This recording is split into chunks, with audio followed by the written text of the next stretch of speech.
నారసింహస్వామి హిరణ్యకశిపుడిని సంహరించిన తరువాత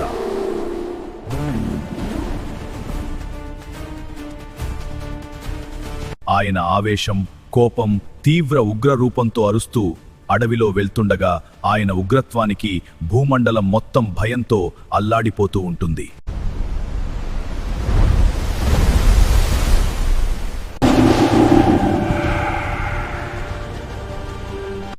తన భార్య లక్ష్మీదేవి, మహాశివుడు సైతం ఆయన ఆవేశాన్ని చల్లార్చలేకపోతారు.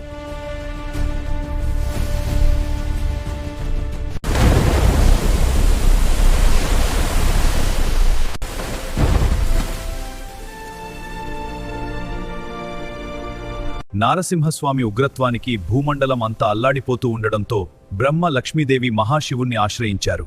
భయపడకండి, నేను రక్షిస్తాను. ఓం నమః శివాయ.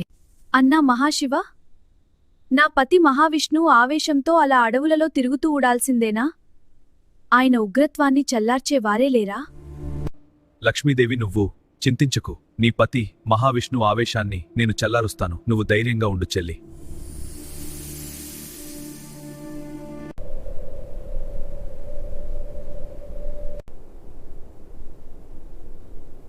ఓం శరభాయ నమః.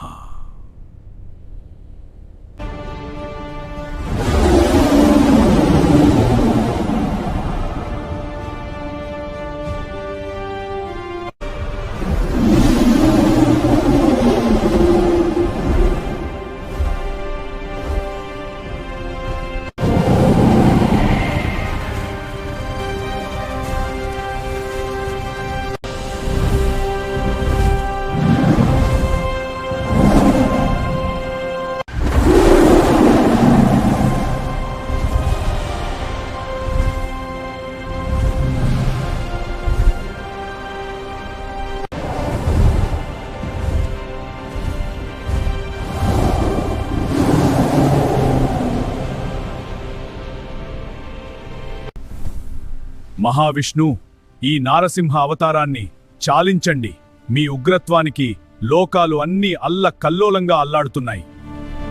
మధ్యలో నువ్వెవరివి నాకు చెప్పడానికి? నీ దారి నువ్వెళ్ళు, నన్ను ఎవరూ ఆపలేరు. నీ ఆవేశంతో నేను ఎవరో గుర్తుపట్టలేకపోతున్నావు. నీ ఆవేశం తగ్గించుకోవాలి, లేకుంటే నాతో నువ్వు యుద్ధం చేయాల్సి ఉంటుంది. నువ్వు నా ఆవేశాన్ని ఇంకా ఎక్కువ చేస్తున్నావు. అయితే చూసుకుందాంరా.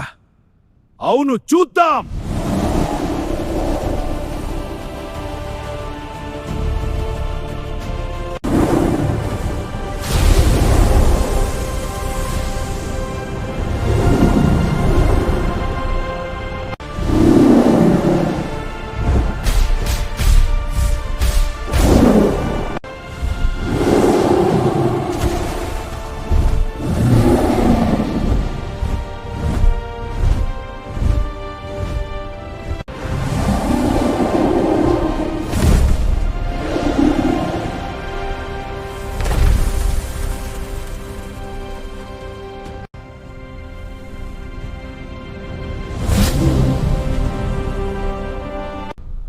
ఇప్పటికైనా నీ ఆవేశం చల్లారిందా మహావిష్ణు?